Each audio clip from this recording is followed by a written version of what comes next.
नमस्कार, आपका स्वागत है फटाफट खबरों में। आज हम लेकर आए हैं हिमाचल प्रदेश के हर छोटे बड़े शहर की सबसे तेज और ताजा खबरें। तो चैनल को सब्सक्राइब कीजिए और वीडियो कहां से देख रहे हैं कमेंट बॉक्स में हमें जरूर बताइए।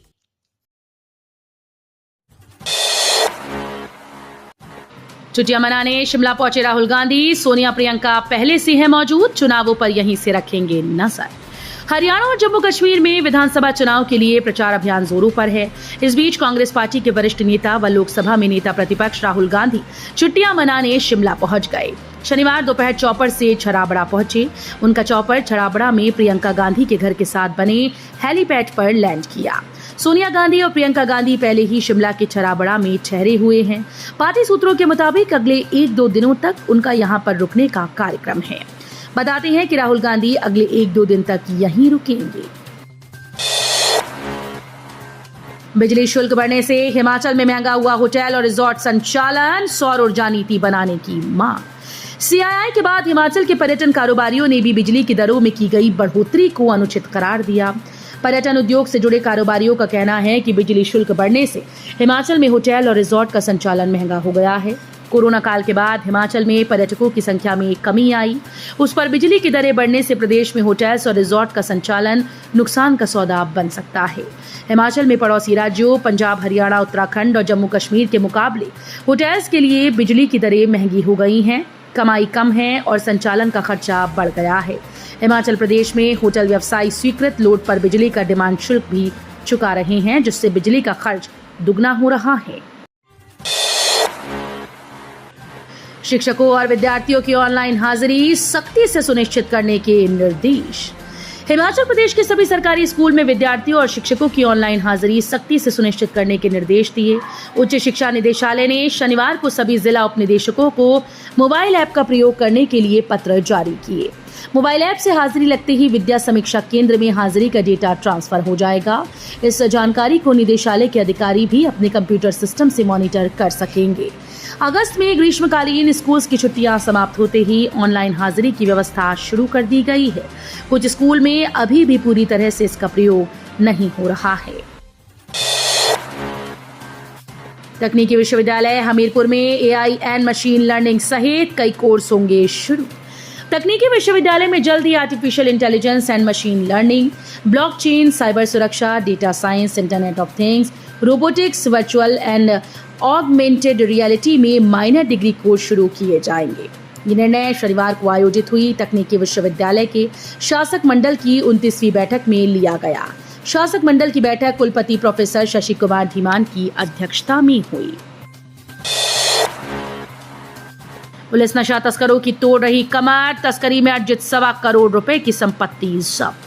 पुलिस नशा तस्करों के खिलाफ वित्तीय जांच करने के बाद करीब 1.25 करोड़ रुपए की संपत्ति जब्त की। 2 मामलों में पकड़े गए 5 आरोपियों की उक्त संपत्ति जब्त हुई, जबकि अन्य मामलों में अभी पुलिस की फाइनेंशियल इन्वेस्टिगेशन चल रही है। ऐसे में यह आंकड़ा और ज्यादा पहुंच सकता है। जानकारी के मुताबिक जुलाई 2023 से पुलिस द्वारा नशा तस्करों के खिलाफ अभियान चलाया हुआ है। इसमें मादक पदार्थ अधिनियम के 105 मामले दर्ज हो चुके हैं। हिमाचल के 6 जिलों में फॉरेंसिक इकाइयों को मंजूरी। आपराधिक जांच और राष्ट्रीय सुरक्षा में फॉरेंसिक विज्ञान की भूमिका को मान्यता देने के लिए हर साल सितंबर को विश्व फॉरेंसिक विज्ञान दिवस मनाया जाता है। अंतर्राष्ट्रीय फॉरेंसिक विज्ञान एसोसिएशन ने इस दिवस की स्थापना 1955 में की थी। राष्ट्रीय फॉरेंसिक विज्ञान सप्ताह 15 से 21 सितंबर 2024 के बीच मनाया है। ये वार्षिक उत्सव विश्व भर में फॉरेंसिक विज्ञान पेशेवरों के योगदान को पहचानने और उन्हें सम्मानित करने के लिए आयोजित किया जाता है। फॉरेंसिक सेवाओं के निदेशक हिमाचल प्रदेश डॉक्टर मीनाक्षी महाजन ने कहा कि फॉरेंसिक विज्ञान आपराधिक न्याय प्रणाली का एक महत्वपूर्ण तत्व है। जगत सिंह नेगी करेंगे विकास कार्यों का लोकार्पण, अधिकारियों के साथ बैठक, सुनेंगे जन समस्या। हिमाचल प्रदेश के राजस्व, बागवानी, जनजातीय विकास और जन शिकायत निवारण मंत्री जगत सिंह नेगी 25 सितंबर से 4 अक्टूबर 2024 तक किन्नौर जिले के प्रवास पर रहेंगे।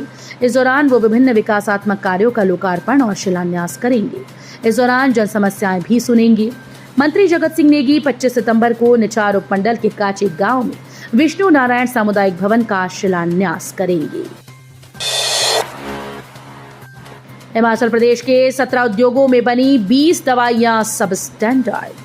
केंद्रीय औषधि मानक नियंत्रण संगठन की पड़ताल में हिमाचल के 17 दवा उद्योगों में निर्मित 18 तरह की दवाएं सिरप इंजेक्शन सब स्टैंडर्ड पाए गए, जबकि 2 दवा उद्योगों में निर्मित 2 दवाएं नकली पाई गई। हालांकि एक मामले में संबंधित कंपनी ने अपना उत्पाद न होने की दलील दी है, जिसके बाद CDSCO ने अलग से जांच बिठा दी। इसके अलावा देश के विभिन्न राज्यों में निर्मित 47 दवाएं भी सब स्टैंडर्ड पाई गई। ये सैंपल राष्ट्रीय स्तर पर केंद्रीय और विभिन्न राज्य प्रयोगशालाओं के द्वारा घटिया घोषित किए गए 64 दवा सैंपल में शामिल हैं। कृषि प्रोत्साहन योजनाओं ने खत्म की पेंशन की टेंशन, बंजर भूमि से 1 साल में कमाए 4 लाख। कड़ी मेहनत और सरकार की प्रोत्साहन योजनाओं से मंडी जिले के किसान सफलता की नई इबारत लिख रहे हैं। पधर उपमंडल के गांव मसेरन की दुनी चंद ने कृषि विभाग की विभिन्न योजनाओं को अपनाकर खेती से 1 साल में लगभग 4 लाख की कमाई अर्जित की। हिंदुस्तान सॉल्ट लिमिटेड से वर्ष 2020 में सेवानिवृत्त होने के बाद पेंशन न होने के कारण जब उनके पास परिवार के भरण पोषण का कोई जरिया न रहा तो वो खेती करके आय का स्रोत ढूंढने लगे, परंतु बंदरों, आवारा पशुओं और जंगली जानवरों के द्वारा फसल को नुकसान पहुंचाने के कारण इसमें सफल नहीं हो पाए। प्राइमरी सहायक शिक्षकों को मिली बड़ी राहत, हाईकोर्ट ने 2014 से नियमित करने का दिया आदेश। हिमाचल प्रदेश हाईकोर्ट ने 3294 प्राथमिक सहायक शिक्षकों को 18 दिसंबर 2014 से नियमित करने का आदेश दिया। न्यायाधीश सत्येन वैद्य ने सैकड़ों शिक्षकों की याचिकाओं को स्वीकार करते हुए यह आदेश दिया। प्रार्थियों के अनुसार शुरू में वे अन्य ग्रामीण विद्या उपासक, पैरा और PTA शिक्षकों की तरह प्राइमरी असिस्टेंट टीचर्स स्कीम 2003 के तहत लगे थे। वर्ष 2014-15 में सरकार ने विद्या उपासक, पैरा टीचर्स और PTA शिक्षकों को अनुबंध पर लाया। बोरंज में सिक्योरिटी गार्ड और सुपरवाइजर के साक्षात्कार 24 को लिए जाएंगे। SIS India limited Shahtalai Bilaspur के द्वारा सिक्योरिटी गार्ड और सुपरवाइजर के 100 पदों पर भर्ती के लिए 24 सितंबर को सुबह 11 बजे उप रोजगार कार्यालय बोरंज में साक्षात्कार लिए जाएंगे। जिला रोजगार अधिकारी सुरेंद्र शर्मा ने बताया कि इन पदों के लिए 19 वर्ष से 40 वर्ष तक के पुरुष उम्मीदवार भर्ती किए जाएंगे। 10वीं फेल या पास और इससे अधिक शैक्षणिक योग्यता वाले उम्मीदवार जिनकी लंबाई कम से कम 168 सेंटीमीटर हो, इन पदों के लिए पात्र हैं। चयनित उम्मीदवारों को मौके पर ऑफर लेटर प्रदान किए जाएंगे और उन्हें 16,500 से लेकर 19,500 रुपए तक का मासिक वेतन दिया जाएगा। सड़कों पर उतरे लोग, सरकार की नाकामी का परिणाम। हिमाचल में सुक्खू सरकार पूरी तरह से नाकाम हो गई। स्थिति ये है कि आज प्रदेश का हर वर्ग सरकार के खिलाफ सड़कों पर है। बीते दिन सरकार के खिलाफ विभिन्न संगठनों ने प्रदेश भर में प्रदर्शन किया। ये बात पूर्व मुख्यमंत्री एवं नेता प्रतिपक्ष जयराम ठाकुर ने शिमला से जारी बयान में कही। उन्होंने कहा कि प्रदेश की सुक्खू सरकार पूरी तरह से नाकाम हो गई है। आज प्रदेश का हर वर्ग सरकार के खिलाफ सड़कों पर है। बीते रोज सरकार के खिलाफ विभिन्न संगठनों ने प्रदेश भर में प्रदर्शन किया। कार से भुक्की व लाखों की नकदी बरामद, 2 गिरफ्तार। बद्दी पुलिस ने 4 किलो 806 ग्राम भुक्की बरामद की। जानकारी के अनुसार पुलिस ने खुफिया सूचना के आधार पर नालागढ़ में आरोपी की कार को रोका और तलाशी में भुक्की चूरा पोस्ट बरामद किया।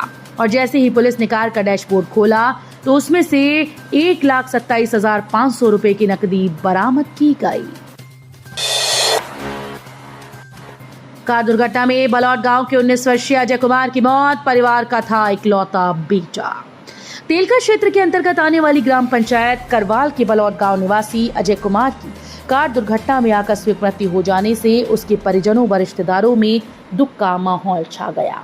अजय कुमार 19 वर्षीय पुत्र सुरेंद्र कुमार गांव बलौट ग्राम पंचायत करवाल अपने दोस्त के साथ 19 सितंबर को ऊना से पठानकोट की तरफ आ रहा था तो तलवाड़ा के पास अनियंत्रित होकर कार कहीं टकरा गई, जिससे मौके पर ही उसकी मौत हो गई। तो ये थी आज की फटाफट खबरें। हम मिलेंगे अगले बुलेटिन में, तब तक के लिए धन्यवाद। जय हिंद।